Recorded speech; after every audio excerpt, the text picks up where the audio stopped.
after someone called Erika Kirk a pedophile protector, Erika actually did not complete the entirety of her speech. I was told that. I'm told she shortened it, and beyond that, that she then ditched the Women's Leadership Summit event altogether, not staying to close out the event. That's something that Charlie always did. And beyond anything else, the reason you do that is to thank all of the organizers for their hard work. But she didn't do that. At TPUSA's annual Young Women's Leadership Summit held on June 5th, one of the most talked about moments came when an audience member interrupted Erika Kirk and shouted an accusation at her. While the exchange quickly grabbed attention, different accounts suggest the situation may not have unfolded the way some people first believed. According to reports, Kirk wrapped up part of her remarks shortly afterward, and some sources claim she later left the event visibly emotional. According to longtime observers who have closely followed Turning Point USA for years, the incident seemed out of step with what the organization has traditionally promoted. And it's important to remember that happiness comes and goes. It is so fleeting. But the joy of the Lord withstands all. Erika Kirk protects the Erika Kirk protects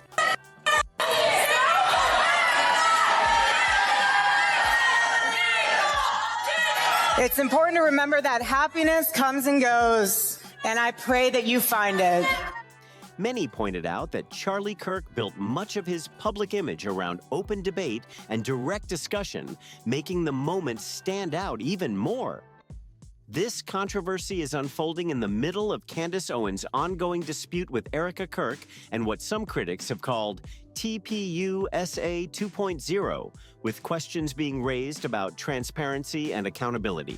Disagree, come to the front of the line. If you disagree, come to the front of the line. If you disagree, go to the front of the line. You guys know how it works. You disagree, you can go to the line. We'll have a great conversation here. Who are you? My name is Charlie Kirk, and I love America. Why are you here? Because I love talking with people I disagree with.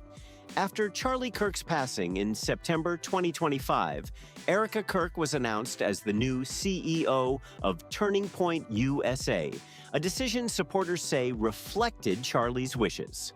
According to reports, Charlie had expressed that if something ever happened to him, he wanted his wife to lead the organization. However, critics have questioned the process, arguing that there has been no publicly released legal document confirming those intentions.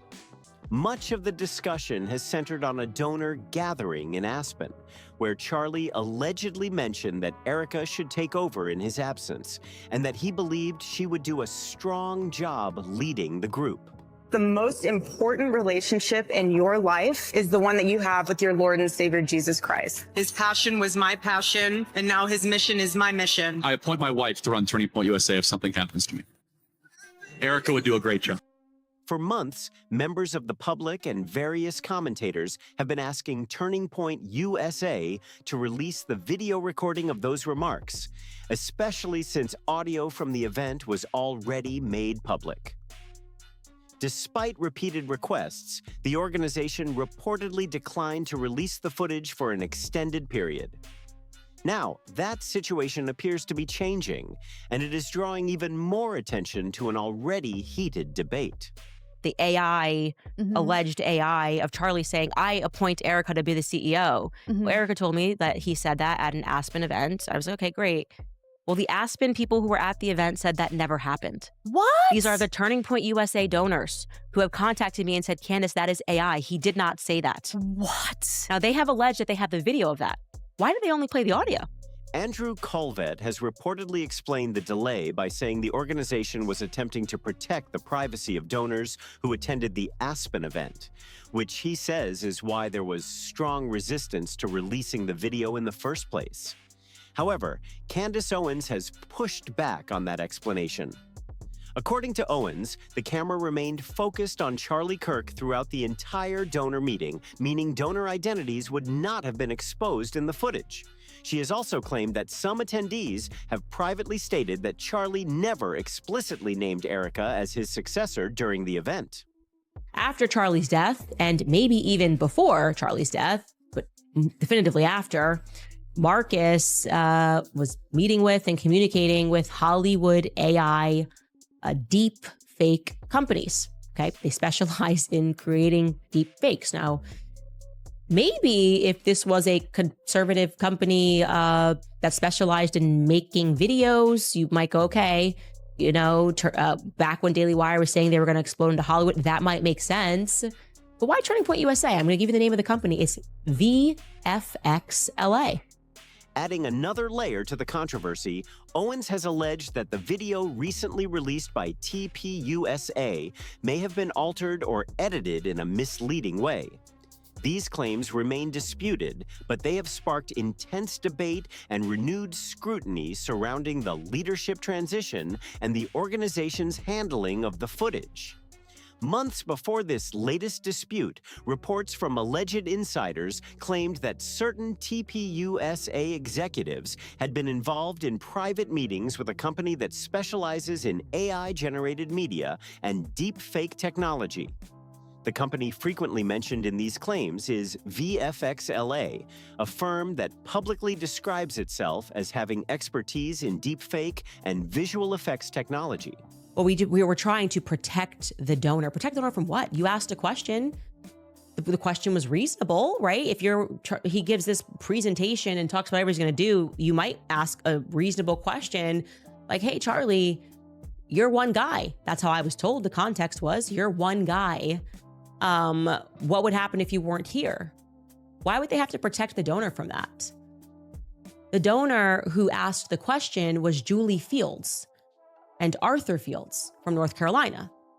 These allegations have not been independently verified, but they have added even more attention to the ongoing controversy.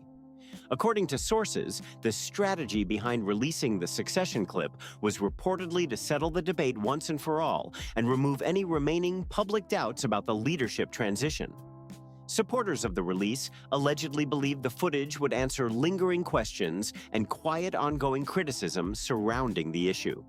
Reports claim that Andrew Colvett, Blake Neff, and Erika Kirk hoped the video would help put an end to the growing wave of skepticism, including concerns raised by investigators, critics, and Candace Owens. However, according to those same reports, the reaction has not gone as expected. Instead of closing the discussion, the release appears to have sparked even more scrutiny.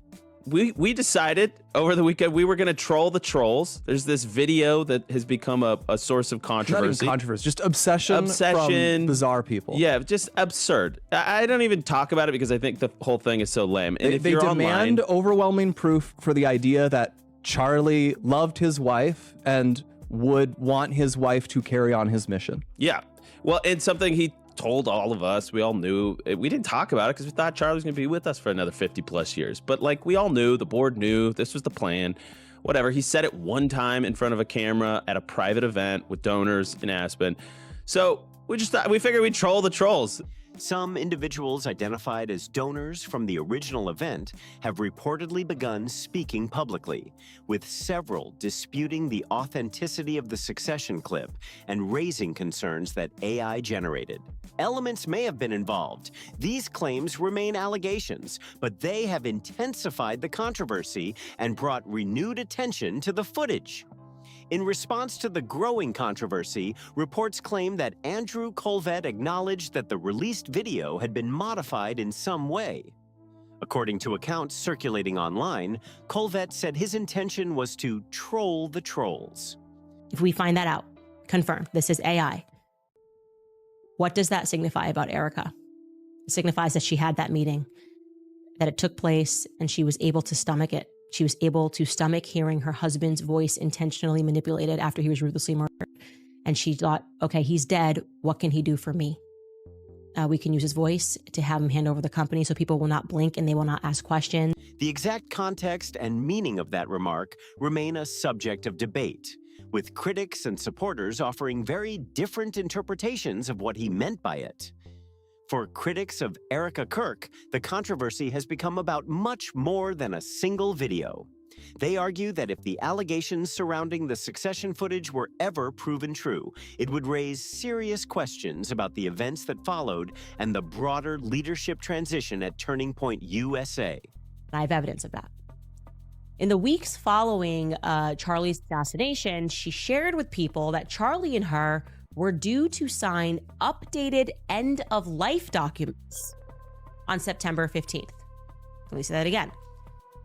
Charlie and her had an appointment and a date to sign updated end-of-life documents on September 15th, the Monday after he died. That is remarkable timing. That Charlie was just about to update his will, but then he didn't make it to Monday. Like I said, I trust the sources on this one. So how are we to interpret that? Supporters, however, strongly reject those claims and maintain that the accusations are unfounded. The debate has become deeply polarized, with one side pointing to the disputed video and public appearances as reasons for concern, while the other views the criticism as speculation rather than established fact.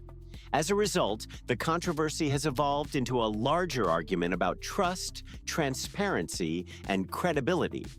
Rather than settling unanswered questions, the competing claims have only intensified scrutiny of Erika Kirk's leadership and fueled even more discussion about what really happened behind the scenes.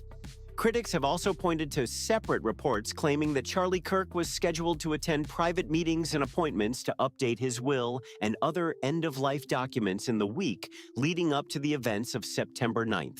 Erika saying that she had Charlie's phone and that Charlie never texted anybody the night before saying that he thought that they were going to kill him. And that obviously reflected poorly on me because I was the one who said that he did, in fact, text multiple people the night before. And then I went on Jimmy Dore on Friday, Jimmy Dore's show, and I clarified. I said, Andrew Colbert told me specifically that he was one of the people that received this text message. So I got that first person. I didn't get that from a source. I got that directly from Andrew Colbert. And then somebody who had access to Dan Flood's communications said that Dan Flood similarly received a text message.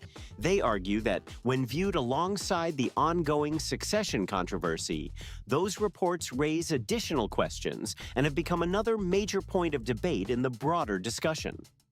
According to various legal professionals and public commentary on estate planning, end-of-life documents are generally not revised without a significant reason. Major updates are often associated with important life events or major changes in a person's circumstances. Because of that, some commentators have questioned reports that Charlie Kirk was seeking changes to certain documents before his passing and have wondered what those changes may have involved. Others have connected those reports to separate claims that Charlie was facing pressure from various individuals and donors regarding political issues, including support for pro-Israel causes. Some accounts have even alleged that he expressed concerns about his personal safety. And I agree with you that there's something off. I just don't know what it is. Yeah, and I think that what you're describing is the process that we all went through because you don't want to even go down that route. You're like, Totally. maybe it's this. Maybe in my head, I was like, maybe she's being blackmailed. Maybe she's scared they're going to kill her. Maybe, like you said, she just wants a quick conclusion to all of this. Maybe she's still in shell shock and is actually not controlling anything at Turning Point, was my initial suspicion. And just on paper, she's CEO, but she's actually just home crying every day and like behind the scenes, like, Tyler or Justin. These claims remain disputed and have not been conclusively established, but they continue to circulate as part of the broader controversy. Candace Owens has reportedly raised these topics publicly in discussions about the case. According to Owens, when she brought up such concerns, Erika Kirk rejected the claims and said they were not true. Owens has further stated that Erika referenced having access to Charlie's phone as part of her response. The significance of that claim has since become another point of debate among those following the story closely. Earlier in the controversy, Candace Owens reportedly suggested that Erika Kirk may have been acting under pressure from powerful figures, and at one point speculated that she could have been influenced by some of the same individuals whom critics claim had significant leverage over Charlie Kirk. According to Owens, that possibility could have explained Erika's role in the leadership transition.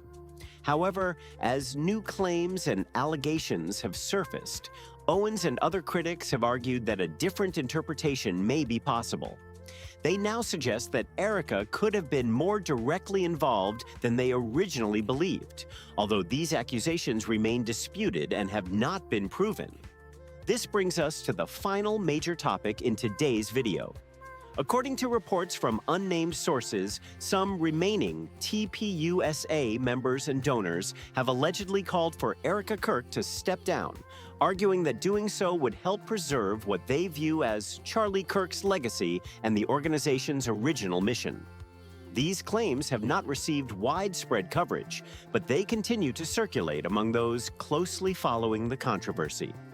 In the meantime, here are a few reactions that have been shared by critics of TPUSA's current direction. One commenter stated, "If you listen to Charlie and what he preached in regards to gender roles and motherhood, Erika being CEO never made sense. Always knew it was BS. Now, TPUSA can deep fake Charlie saying anything Israel's willing to pay for." Another wrote, "I'm 100% sure Charlie did not know at all who he married.